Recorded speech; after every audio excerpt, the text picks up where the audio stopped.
PlayStation 3 emulation on Android with RPCSX. And this is definitely not a new topic for the channel, as I've examined PlayStation 3 emulation on various Android-based devices in the past, but this one has been long overdue, and it's now time to explore the possibilities of PlayStation 3 emulation with one of the most powerful mobile chipsets on the market, Qualcomm's Snapdragon 8 Elite. And while it's been around for almost a year, more devices now than ever are powered by this chipset, including some upcoming Android-based handhelds, like AYN's Odin 3 and Ayaneo's KONKR Pocket Fit.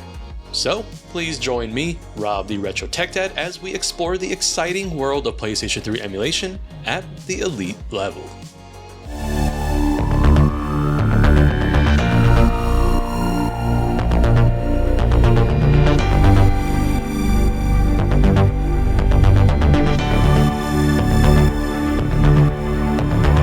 So before we begin, I just want to preface and say that RPCSX for Android is very much a work in progress and still very early in development. This is the cutting edge of high-end emulation with Android, and so it's important to set those expectations way in advance before we begin to dive into this. If you've been following me on the channel for a bit, you know that I've explored PlayStation 3 with Android in the past, with really solid results, but for this video I wanted to go even further than before. And so for this showcase, I'll only be including games that were released on a disc, and ignoring most of the usual lighter PlayStation Network style download-only games, like Afterburner, Resogun, and whatnot. If you explore my prior videos, which I will have linked on screen and in my description, I'd say that the majority of those games will work as well or better here with the Snapdragon 8 Elite, and so I'd rather explore new titles and their compatibility here with RPCSX. Nowadays, we have many devices that are shipping with the Snapdragon 8 Elite, but the good news is that I've found many of the games here to work well with prior generations of Snapdragon like the 8 Gen 2 and 8 Gen 3. But obviously for this video, I am focusing specifically on the Snapdragon 8 Elite. This video has been a work in progress for nearly 2 months now, as this is an incredibly time-consuming endeavor to go through and compile all of these games for testing, adjusting settings and tweaking, and of course just taking notes on performance. I've tested well over 100 games with RPCSX using Snapdragon 8 Elite devices like the REDMAGIC 10S Pro, Astra, Lenovo Legion Y700 Gen 4, OnePlus Pad 3, and even the Samsung Z Fold 7. And I've tested some of the most popular and demanding games, and the reality is that while there's a lot of games that work great here, as we will see in just a little bit, but if you look on screen, I kept track of the games that didn't work out for me, for various reasons, including games that do in fact go in-game but just have poor performance. Now if you're really curious, I'll include a link to this Excel spreadsheet, but this is really meant for my own research so that we can use it as a reference and baseline for the future. And it is an exciting future, and I really can't wait to see where we are in a few years. Now at the same time, I don't want to discourage anyone from trying this out, but I'd rather keep expectations low from the start. RPCSX is very much a work in progress, and all of the usual things that we find with early software will be found here, like crashes, bugs, games just flat out not loading, or full of graphical glitches, and a lot of the heavier games like God of War 3, Uncharted, and Metal Gear Solid 4 are just not gonna happen. But I will say that just because it's on this list doesn't mean you shouldn't try it for yourself. This is more to give you an idea of what I've tested, and I always encourage my viewers to go on their own journey with PlayStation 3 emulation. Now if you're wanting to go on this journey and take on the challenge, let's first go over the setup and install process of RPCSX, and then we will cover the default settings that I used for this showcase, as well as tips and just general things to expect when trying out RPCSX on your Snapdragon 8 Elite device of choice. As always, feel free to skip around if you're just wanting to see performance and individual game settings by using the timestamps in the description. So let's head on over to the RPCSX Android GitHub page, which you can load up right from your device and use a browser like Chrome to access the GitHub page. Here we can go ahead and download the latest version available, which is the 2025-0426 build. Now RPCSX itself has actually been receiving updates past this version, and right now it is only available through the app itself, and you can definitely go ahead and install the latest version when prompted, since I didn't really experience any issues with the games that I've tested here. Okay, so just go ahead and tap on the rpcsx-release.apk to download the latest version, and once it's done downloading, just tap on open, and you might get a prompt from Chrome to allow unknown sources. Just tap on settings and then toggle on the allow from the source setting, which will bring up RPCSX again and allow you to install from here. So once done, just tap on open and we can head right into RPCSX for the first time. You might get a prompt to download the latest version, again, which is not an issue. Finally, I usually don't allow notifications because I prefer not to receive them, and it's completely optional. We're now on the main screen for RPCSX, and unsurprisingly, there's not a whole lot going on here, so we do have a few tasks to take care of before we dive into adding games. If you tap on the top left corner where the 3 lines are, you will be presented with a side menu, and you will notice that on the first line we have an option for the firmware, which currently says none. So let's go ahead and head back to Chrome and download the PlayStation 3 firmware, which we can actually get directly from the PlayStation website. Now, as you can see here, we are on the PlayStation 3 System Software Update page, and if we scroll down just a little bit until we get to the How to Reinstall PS3 System Software, and there is actually an option right below that which says Reinstall using a computer, and if you tap on this, it will expand with the option to save the firmware file to our device. So if you tap and hold, we will get a submenu that will then allow us to scroll down just a little bit until we get the option to download link, and that allows us to save the firmware file to our device. Now you might get a prompt that the file can't be downloaded securely. No problem, just tap on keep and the file will download. Now give it a moment and then you can see it's been downloaded, and usually it's saved to your downloads folder. So back to RPCSX, we can now install the firmware file that we just downloaded by going back to the top left corner and tapping on the 3 lines, which brings up that submenu. And if you tap on the firmware option, you will then be presented to select the firmware file, which is usually kept in the downloads folder. The file we are looking for is the PS3 update.pup file, so go ahead and select that, and then RPCSX will begin to load the firmware file in. This will take a few minutes, so go ahead and grab a quick snack to keep your energy up for what's to come. Once done, it will now say firmware and then the firmware version, indicating that it's been loaded properly. You will also notice that on the main screen we have a new icon, which also indicates that the PS3 firmware has been loaded properly. So let's now dive into our default settings for this video. Tap on the 3 lines in the top left corner again, and then select Settings, which will take us to the Settings menu. Now for this, I'm only going to focus on the things that are strictly needed for this video specifically, so we will go over the default settings. But I will also point out things to look for that we might need to adjust depending on the game, and as always, I will let you know throughout the game's showcase if a game needs a specific tweak that is different from the default. We can ignore a lot of the options here and actually head straight into the advanced settings. And here things might seem intimidating, but we will be specifically focusing on the core and video options, and the rest can pretty much be ignored, at least for the purpose of this video. Let's go ahead and start with the first option, which is the core setting. And again, there's a lot here that might seem overwhelming, but we will only make a few changes, and the first one that we're going to want to do is select the max LLVM compile threads, which is set to 0 by default, and we will adjust this to 16. Now if you notice, there is an asterisk next to the max LLVM compile threads, which indicates that there's been a change made from the default settings. So for example, if I were to set this back to 0, it will go away, which lets you know that this is the default setting. Now this is pretty useful to keep track of any settings that might have been changed, and I just wanted to point this out so you're aware of it. Anyways, let's set this back to 16 and continue on.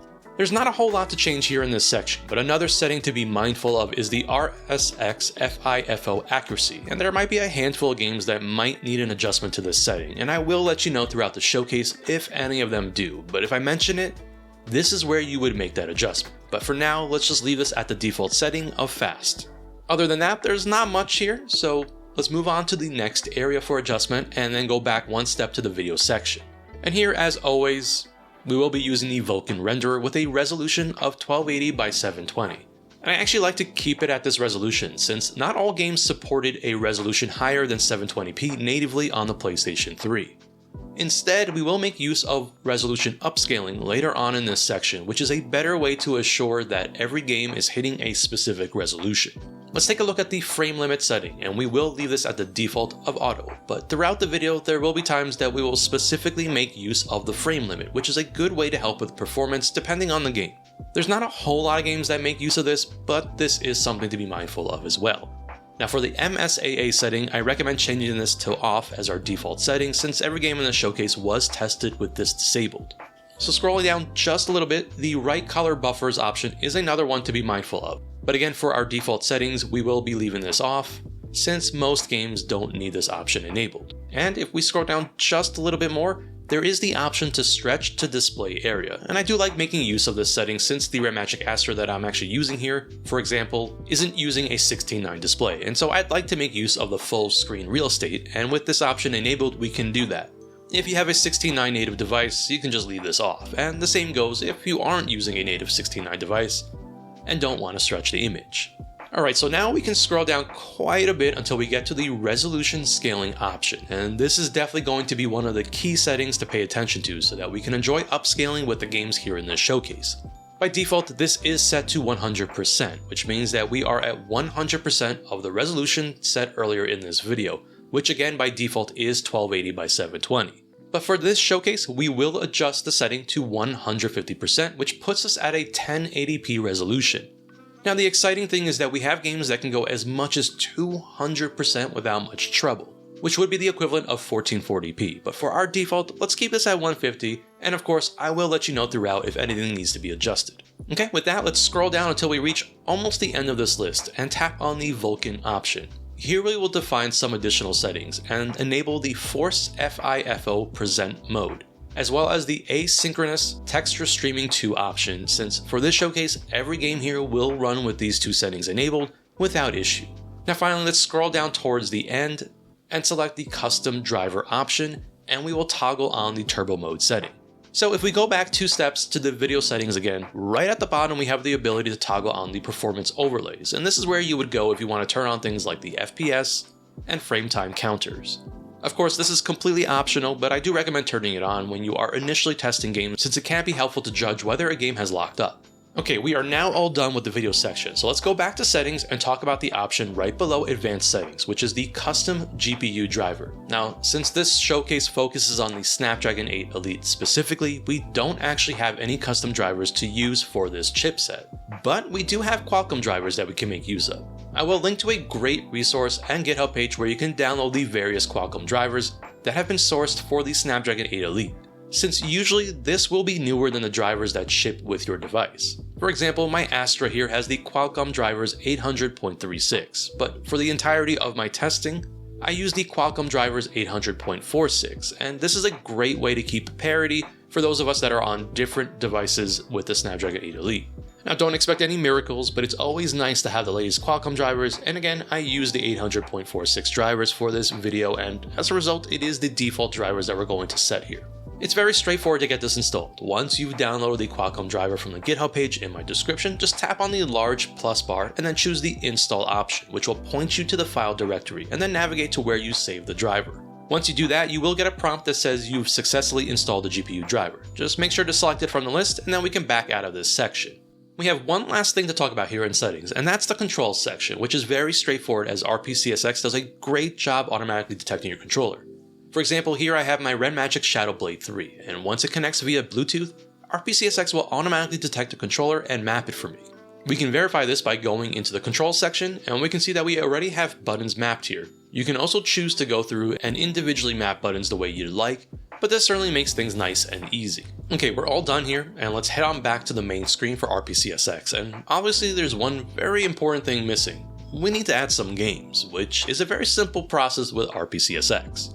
On the main screen in the bottom right corner, there is a plus icon that allows us to either choose between installing a PSN file in a PKG format or a disk-based game that has been extracted into a folder and decrypted for use with an emulator like RPCS3 or RPCSX. So again, in order to load up a disk-based game, you will need the extracted and decrypted contents of the disk image, which is usually in a .iso format.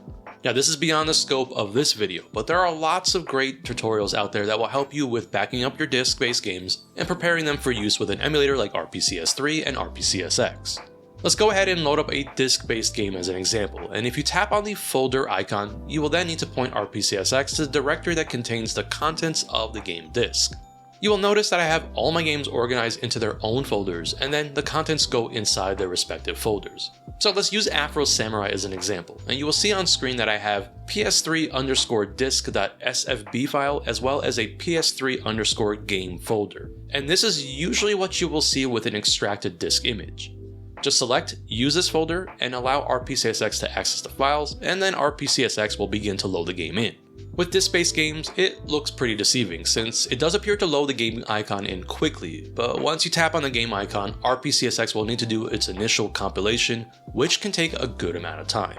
By the way, while we have this on screen, you will notice the controller overlay if you're only using touchscreen controls, but you can simply have this go away if you tap on the bottom right corner of the screen. Now, I know I mentioned earlier that we are focusing specifically on disc-based releases, but many of the games did get released on the PlayStation Network as well, and I'll be honest, it's just a lot easier to get a PSN file up and running, which is as simple as tapping on the icon that looks like a document and then pointing RPCSX to the directory where you have your PSN games stored. PSN games will usually be in a .pkg format, and I'll use Dragon's Crown as an example, where you can see that I have the PKG file and the license key for it in its own folder since I like organizing my games this way.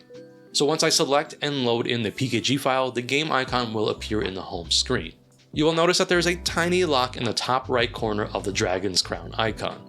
This indicates that the game is missing its license, and it will either not play or will be locked to a trial mode, which is usually more common for the arcade-style experiences on the PSN store. Let's tap on the lock icon, and then we can add the associated license for the game. These are typically in a .rap or .edat format, and you can see on screen that I have a license for this in the .rap format. Once you've added it, you will be taken back to the home screen, and now you will notice that RPCSX will start its initial loading of the game, as indicated by the progress circle over the icon. This is very game dependent, and some will be quick, while others can take a few minutes to do a full load. I will say that there are times when it looks like no progress is being made, and you can always close out RPCSX and start it up again, and it should resume its initial compilation when you start the game up like I've done on screen. Again, this could take a few minutes for the first time, so just be patient with this process, and sometimes RPCSX will even close itself out after it's done, so just open RPCSX up again and then try again. Unfortunately, this is the reality of RPCSX in its current stage, but it's rewarding for those who have the patience to see it through, since as we're about to find out, there are many high quality games that are quite playable with RPCSX even in its early stage.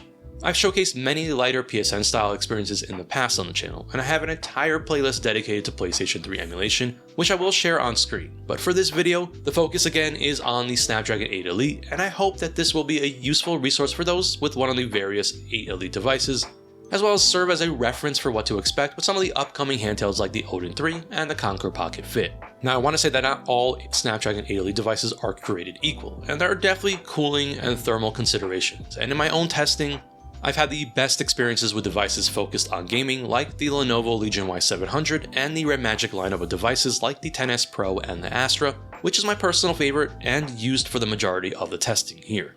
So let's start this showcase off with the tried and true and the tested with Asura's Wrath, and I have featured this one before in various device reviews, and this is a pretty stable and compatible game with RPCSX. And I'm definitely not complaining because it's an awesome game that remains stuck on the PlayStation 3 and Xbox 360 consoles, but now thanks to RPCSX we can enjoy it on our Android devices, and best of all, we get to enjoy this game with that 150% upscaling and some really nice and crispy visuals.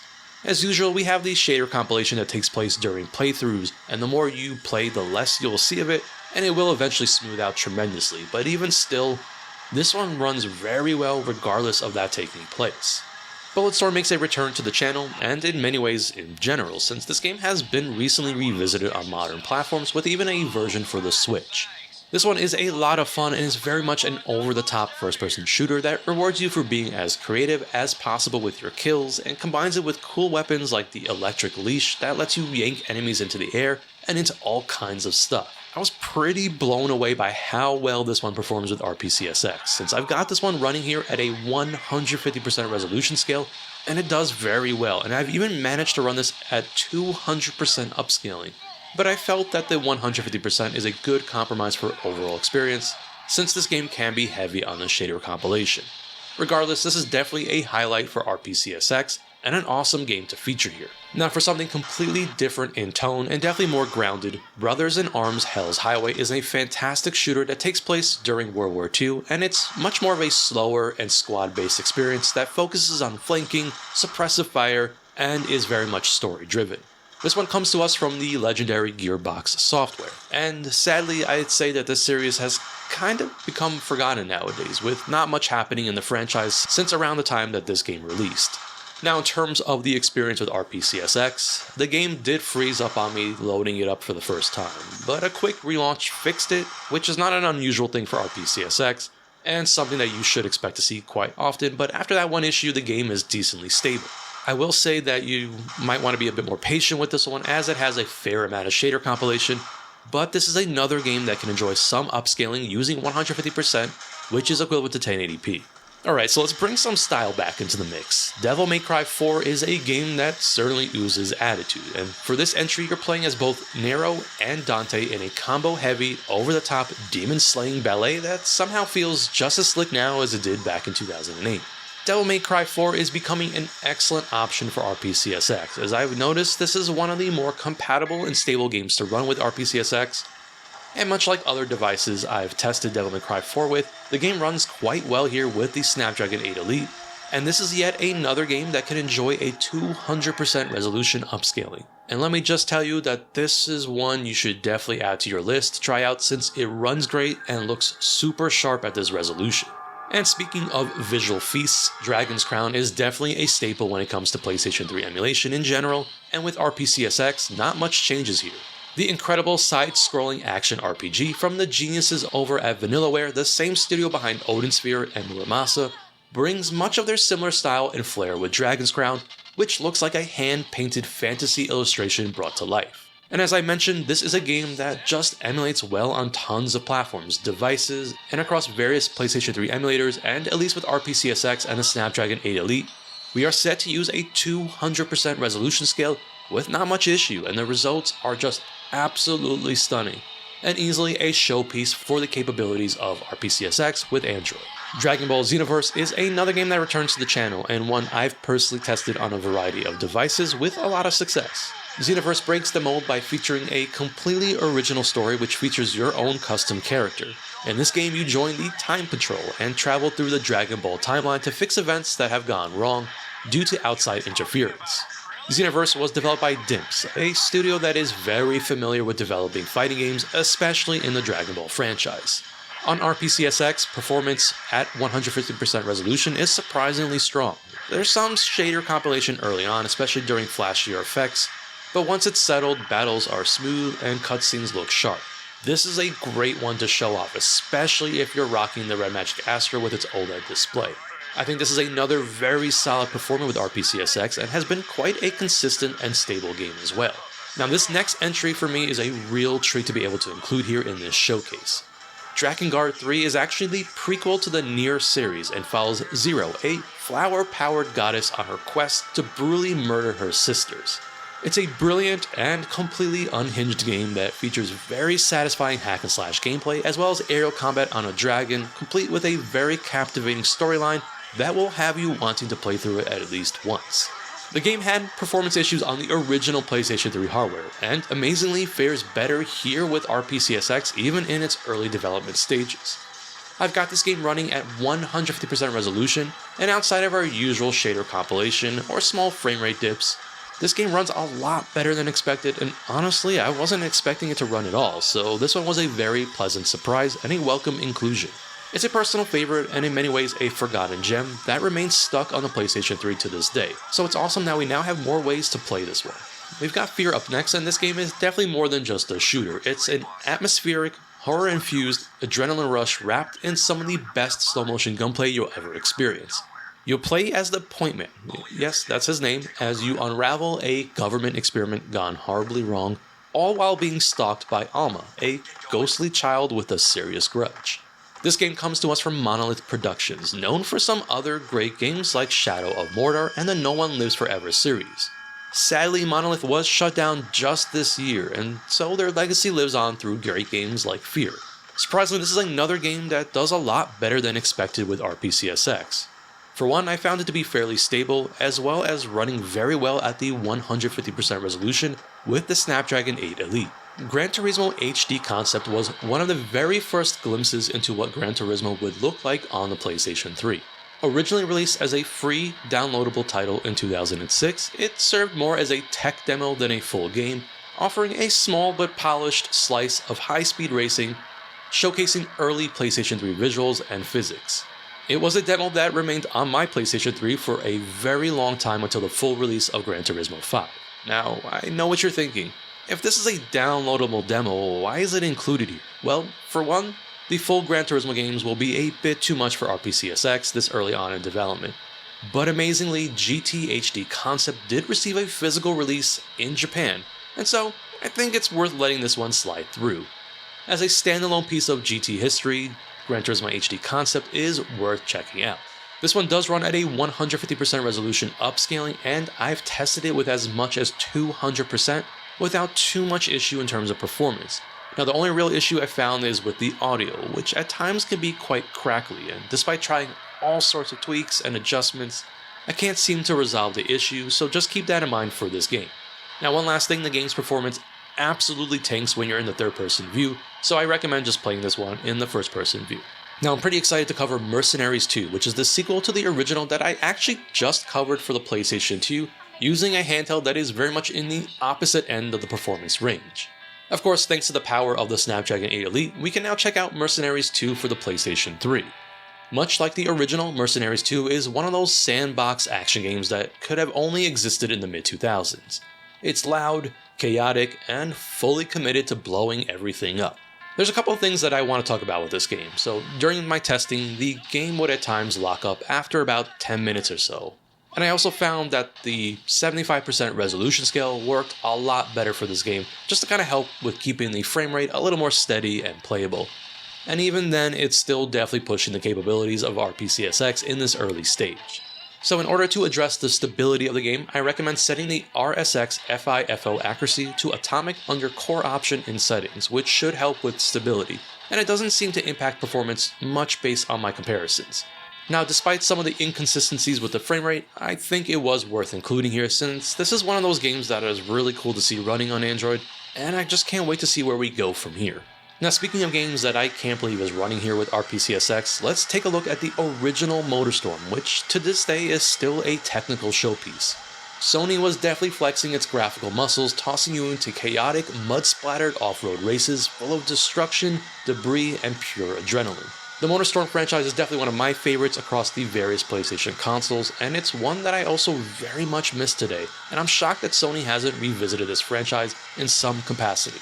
Anyways, this game is definitely another one that is pushing the capabilities hard, at least with the early builds of RPCSX. For this game, I do have resolution scaling set to 75% to help keep things a bit smoother, and I do recommend enabling the right color buffers option under the video settings. But other than that, I still can't believe that we've got frickin' Motorstorm running on an Android device. When people talk about games that look like a painting, Odin Sphere is one that comes to mind for me. Now, this enhanced remake of the original PlayStation 2 cult classic brings Vanillaware's signature 2D art style to life with fluid animations and a vibrant storybook aesthetic that makes every frame screenshot worthy. Set in a Norse-inspired world on the brink of apocalypse, Odin Sphere follows 5 intertwined protagonists, each with their own perspective on the unfolding end times. The narrative weaves together Shakespearean tragedy and fairy tale wonder, all wrapped in a fast-paced, combo-driven side-scrolling combat. Now on RPCSX, this game doesn't just run, it thrives, and is easily one of the best showpieces for RPCSX considering how consistent and stable this game is across various devices. But here with the Snapdragon 8 Elite, we've got this game running at a whopping 200% resolution scaling, and it looks jaw-droppingly good. Okami HD is a remastered version of one of the most visually distinctive action-adventure games of all time. Originally developed by Clover Studio, this title blends Japanese folklore, brushstroke mechanics, and a Zelda-style exploration into a timeless experience. You play as Amaterasu, the sun goddess in the form of a white wolf, using a magical paintbrush to restore life and fight darkness across a mythical world. This game, like a few other entries, did receive a physical Japanese release on disc, and so it's another one that technically meets our criteria, but really it's such a great game that deserves to be part of this showcase. Now for emulation purposes, at least with Android, the HD remaster is a solid way to enjoy the game over the more common PlayStation 2 and Wii versions. Unsurprisingly, based on what we've seen, Okami HD does quite well with RPCSX and the Snapdragon 8 Elite, and I have this game running at a 200% resolution upscaling, which is the equivalent of a 1440p resolution. You will need to enable the right color buffers option, or else you're going to find yourself struggling to continue on with the game with the celestial brush. Persona 4 Arena Ultimax is a 2D fighting game developed by the masters over at Arc System Works, based on the world of Persona 4 in a beautifully animated and highly stylized crossover. With its rich story mode, flashy supers, and tight mechanics, it bridges the gap between traditional fighting games and the JRPG world it draws from. For this game, I recommend going with a 150% resolution upscale, since the 200% setting does seem to be a bit too demanding for the game, which does run at 60 frames per second, but really, the game does look gorgeous even with a 150% resolution upscale. Persona 4 Arena also happens to be one of the more consistent and stable games for RPCSX, making it an easy recommendation for fans of the Persona universe or just fighting games in general. If there's one word that captures Ranko Tsukigime's longest day, it's chaos. Stylish, musical, over-the-top chaos. This side-scrolling action platformer is part of Short Piece, a multimedia anthology spearheaded by Akira director Katsuhiro Otomo, and it absolutely leans into its experimental roots. The game's story was written by good old Suda51, and let me tell you, this game is a trip, and probably one of the crazier titles from Grasshopper Manufacture. You play as Ranko, a student by day and assassin by night, racing through stylized levels while cutting down enemies and dodging an ever-advancing wall of death. Gameplay is tight, responsive, and designed for short bursts. It's definitely a solid hidden gem for the PlayStation 3, and yes, this one did receive a physical release, so it meets our criteria for this showcase, but honestly, it's just a cool game to check out. At a 150% resolution, performance on the Snapdragon 8 Elite is rock solid. It's a smooth, visually sharp experience and a great option if you're looking for something different that still plays extremely well with RPCSX. This next game was originally released as a digital-only follow-up to Ratchet & Clank Tools of Destruction. Quest for Booty continues the story right where that game left off. It's a shorter, standalone adventure focused entirely on Ratchet, with a tighter scope and more puzzle solving than usual, but still packed with the platforming and blaster action the series is known for.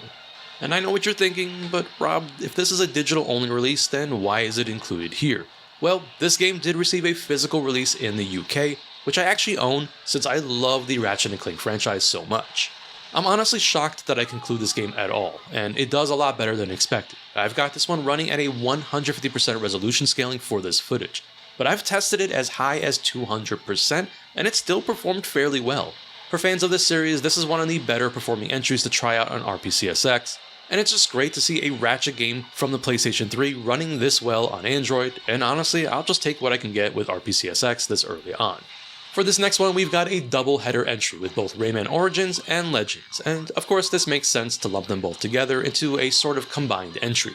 Both Rayman Origins and Rayman Legends are absolute highlights of the 2D platforming genre, combining tight level design, imaginative art direction, and some of the smoothest animation work ever seen in a side-scroller. These games are bursting with personality, whether you're punching enemies into the background, bouncing off musical drums, or running through rhythm-synced stages. I don't think it's much of a surprise given the power of the Snapdragon 8 Elite, but I've got both games running here at a 200% resolution upscaling, and both games are absolutely stunning, especially on OLED displays like the REDMAGIC Astra. These games have always looked great, but they scale beautifully at high resolutions. If you're looking for something that showcases just how clean 2D art can look, these two are among the best examples out there. Remember Me is one of those titles that flew under the radar when it launched, but has aged surprisingly well. Developed by Don't Nod, the same studio responsible for Life is Strange, it develops a unique blend of cyberpunk aesthetics, memory-altering story mechanics, and a combo-based melee combat system set in a dystopian Neo-Paris. With RPCSX, it's a pretty demanding title, and for this game, I recommend dropping the resolution to 75%, which definitely improves performance. For this game, I did experience pretty consistent crashes, and so I recommend enabling the Atomic preset, which significantly increases stability, allowing you to progress further. That said, Atomic does come at a noticeable cost to frame rate. This isn't a perfect emulation experience, considering that the frame rate is below full speed, but it's still playable. And for a visually rich hidden gem like this, being able to experience it on Android is still a big win, even if you have to tweak a few settings to get there, and I am excited to see how things progress from here. Resident Evil 5 shifted the series towards co-op focused action, following up the success of Resident Evil 4 with more gunplay, more explosions, and way more bolder punching. You take on the role of Chris Redfield or Shiva Alomar as you unravel a bioterror outbreak in Africa, and while the horror tone takes a backseat, the fast-paced gameplay and set-piece battles still hold up. With RPCSX using the Snapdragon 8 Elite, Resident Evil 5 runs fairly stable at 150% resolution upscaling. The frame rate is consistent throughout despite the heavy amount of shader compilation, which like many games in this showcase will smooth out over time and through repeated playthroughs of the game. Resident Evil 5 is another one of those heavy hitters that is really cool to see running here with RPCSX, especially this well, and you can always dial back the upscaling if you need to. Easily one of the most iconic games for the PlayStation 3, which is part of the original launch titles, Resistance: Fall of Man helped define early expectations for the console. Set in an alternate 1950s where an alien invasion has swept across Europe, the game mixes World War II era weapons with brutal alien tech, creating a unique aesthetic and gameplay flow that still holds up and comes to us from Insomniac Games, who were really on top of their game during this generation. With RPCSX and the Snapdragon 8 Elite, Resistance is playable at 150% resolution, but it's not without some issues. Now at first you will encounter some heavy PPU shader compilation when first launching the game, which will take a good amount of time to get through. The game did lock up on me during my first boot into the game, but on the second run the game started to clear up and performance stabilized.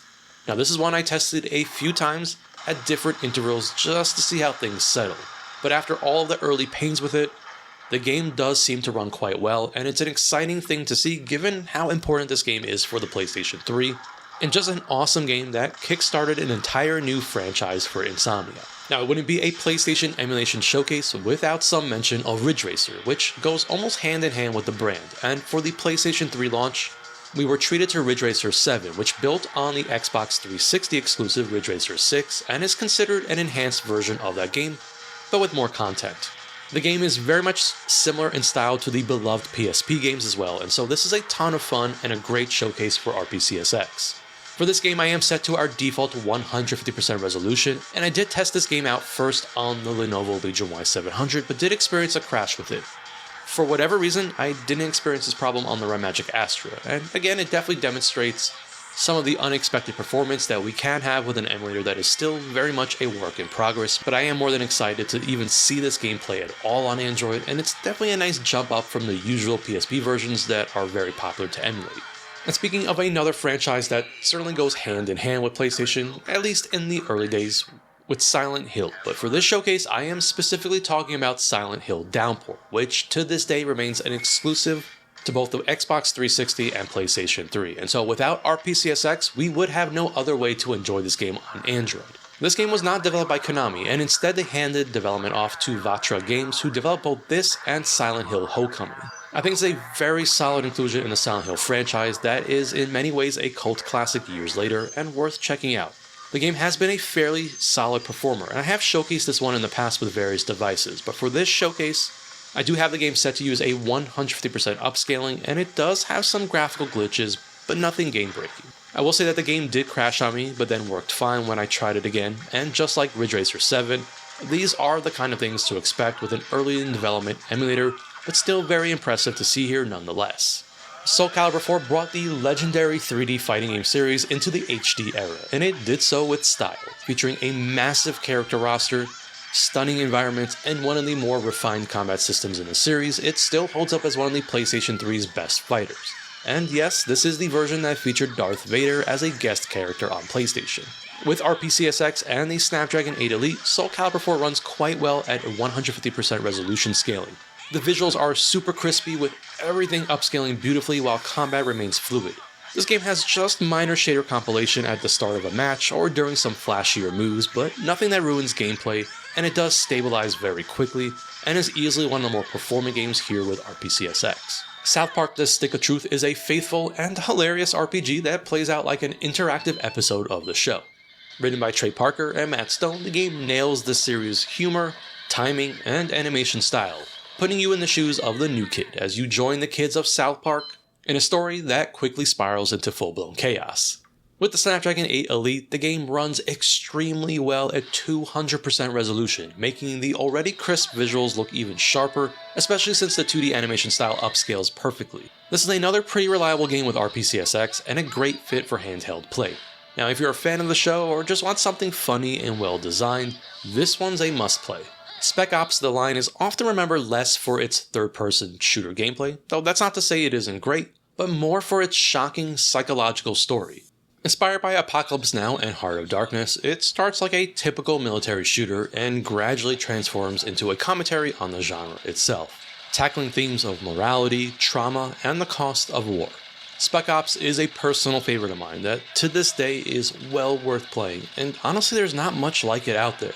Despite its age, it holds up very well, and let me tell you, that ending, I'll just leave it at that.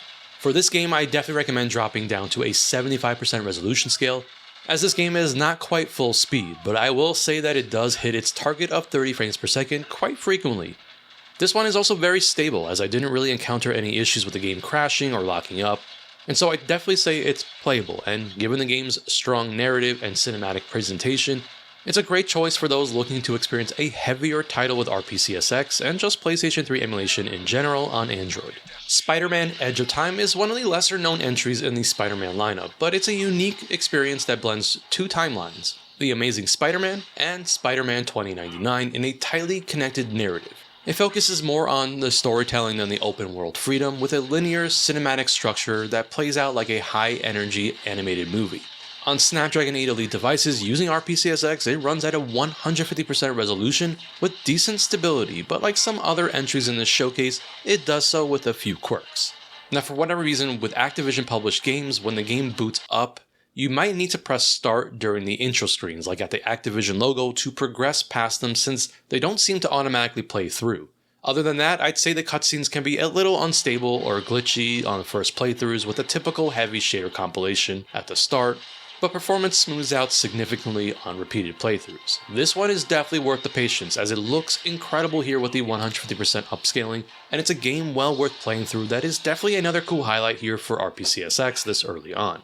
Street Fighter Cross Tekken is Capcom's ambitious crossover fighter that merges the two iconic franchises into one tag team fast-paced battle system.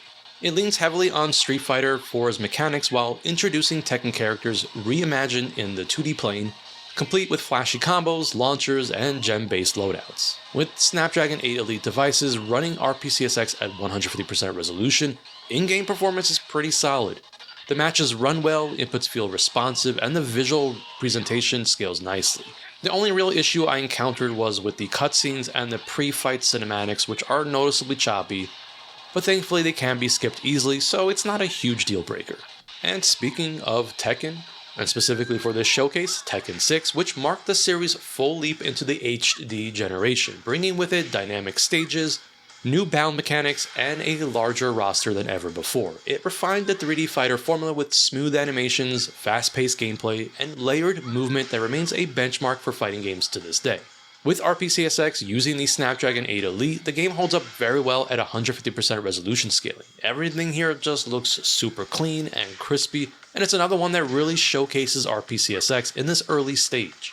And much like the other fighters featured in this video, the game runs very well and really is an awesome addition to the games that we can enjoy on Android, and finally move past the PlayStation Portable version, which in the past was really the only way we could play Tekken 6 on Android. Now here's a pretty obscure gem that did receive a disc release as part of the Best of PlayStation Network Volume 1. And no, there was never a follow-up to this disc, but Tokyo Jungle is probably one of the most original games on the PlayStation 3, which is a post-apocalyptic survival sim where you play as animals trying to outlast one another in a desolate Tokyo reclaimed by nature. From Pomeranians and deer to lions and dinosaurs, it's a bizarre yet compelling mix of stealth, scavenging, and territory control. Like so many of the games in this showcase, I've got Tokyo Jungle running at 150% resolution upscaling with the Snapdragon 8 Elite, and the game performs mostly well. It's definitely a very area-dependent game in terms of performance. And so the frame rate does go below 30 frames per second, but this doesn't significantly impact gameplay given the slower, more methodical pacing. Of course, if performance feels a little too uneven, you can drop it to 100% or 75% resolution scaling, which can help smooth things out further. Tom Clancy's Ghost Recon Advanced Warfighter 2 brings tactical squad-based combat into modern warfare settings, combining cover mechanics, drone reconnaissance, and large open-ended levels that reward patience and precision. It's more methodical than your average shooter with missions that feel grounded and strategic. GRAW is definitely one of my favorites from the numerous Ghost Recon games. And so for Advanced Warfighter 2, I needed to spend a little extra amount of time with this one since there was some fine-tuning. I found that the game had some pretty awful audio issues at times, and despite tweaking and testing various audio settings, none of them had any impact. The biggest issue is that with any settings for the visuals, the game can't quite maintain a steady 60 frames per second, which does seem to be tied into the audio issue. Now, I finally decided that it was best to set the frame rate cap to 50 frames per second under the video settings, which does not impact gameplay speed, but definitely proved to be the real fix. Not only does this eliminate most of the audio issues, but it also dramatically improves the frame pacing and smoothness. For this one, we are at a 75% resolution scale, but this is the way to go for this game as it is very demanding and can't quite handle the native 100% resolution. We're not quite done with Ghost Recon, and Future Soldier takes the series and injects it with near future tech, adaptive camouflage, drone support, and synced takedowns that give the gameplay a slick, coordinated edge. It's a slower, more strategic third-person shooter that rewards planning and positioning over run-and-gun action. This game is a pleasant surprise in terms of performance and runs decently well with RPCSX, though not quite at full speed consistently, especially in heavier action scenes. But dropping the resolution scaling to 75% does seem to noticeably improve frame rate and frame pacing, helping gameplay feel smoother overall. Honestly, I'll take it, since it's pretty impressive to see this game running at all with RPCSX. Now, I don't know how many of my viewers feel the same way, but I really enjoy a good tennis game. And back during the PlayStation 3 and Xbox 360 era, we had some entries in the Top Spin franchise, which were really solid tennis games that first began life as an original Xbox exclusive, until going multi-platform with the sequels. Now, Top Spin 3 is the entry for this showcase, and I was pleasantly surprised that this game worked at all with RPCSX, and it definitely made me pretty happy since, again, I love some tennis games. Now, unfortunately, the game is a bit more demanding than one might expect, and so I do recommend going with a 100% resolution for this game, which helps with the frame rate stability, and while it's still not quite perfect, it's definitely more than playable and surprisingly stable. Amazingly, we got some more fighting games to talk about. Ultra Street Fighter 4 is the definitive version of Capcom's beloved fighter, featuring the elite roster, refined mechanics, and all the balancing updates that made it a staple in their scene. With the Snapdragon 8 Elite and RPCSX, Ultra Street Fighter 4 performs incredibly well at 200% resolution scaling. The visuals are razor sharp, performance is very smooth, and there's barely any shader compilation even during the flashier scenes. Now, interestingly, it didn't load correctly the first time, but then ran flawlessly after a quick relaunch. It's really one of those things that has no real explanation, and no further settings or changes were needed. It's one of those RPCSX quirks, if you will, that seems to resolve itself. But after that initial bump in the road, the game seems to be running well on the multiple and subsequent playthroughs that I tested. And just when you think we're done with the fighting games, we've got one last one for this showcase, and we've covered all of the big names like Street Fighter, Tekken, and Soul Calibur. But we can't forget about Sega's contribution with Virtua Fighter 5 Final Showdown. Okay, so technically this version didn't get a disc release, but the original Virtua Fighter 5 did, so you know what, I'm just gonna allow it since it's an awesome game that performs very well with RPCSX. For this game, I am set to a 150% resolution upscale, and at this resolution, it runs without any real issues. Now, for whatever reason, the game refuses to load whenever I set it to the 200% resolution upscaling, so I guess for this one, we are stuck at 150%, despite the fact that I think the Snapdragon 8 Elite could handle it without any issues. Virtua Fighter 5 continues to be a highlight for RPCSX since it has proven to be quite stable and performant across various devices. This reboot of the Wolfenstein series blends classic first-person shooter with occult powers and a semi-open level design. Of course, you play as BJ Blazkowicz, wielding conventional weapons alongside mysterious veil powers, which is a mix of sci-fi and supernatural wrapped in a gritty cinematic shooter. I did test the game with the 150% resolution upscaling, and I found that it wasn't as stable as I would like in terms of frame rate. So for this one, I do recommend dropping the resolution to 100%, which dramatically improves stability and frame rate, offering a much smoother overall experience. It's definitely not a perfect experience, but a pretty amazing one to be able to play on our Android devices. And we finally made it to the last game in this showcase, and X-Men Origins Wolverine might be based on a forgettable movie, but the game adaptation is actually surprisingly decent. It's brutal, fast-paced, and unapologetically violent, and considered one of the better superhero-type games of its era. With visceral combat, cinematic set pieces, and a satisfying aggressive take on Wolverine, this title goes far beyond typical licensed fare. This game is much like Wolfenstein, and does have somewhat variable performance when it comes to its frame rate, and I did experience a crash with it, but it seems more random than not. Otherwise, I'd recommend going with just a 100% resolution for this one, as it does seem to be a bit more demanding, and the frame rate is a bit more variable, and so having less upscaling will help with. And sadly, we've reached the end of this massive showcase of PlayStation 3 emulation on Android with the Snapdragon 8 Elite, and it's pretty exciting to see where we are today with PlayStation 3 emulation this early on in development. I think the future is definitely very exciting, and I can't wait to see what happens next, and I'm sure this won't be the last time that we talk about PlayStation 3 on the channel, but until next time, as always, I am the Retro Tech Dad, and thank you so much for watching.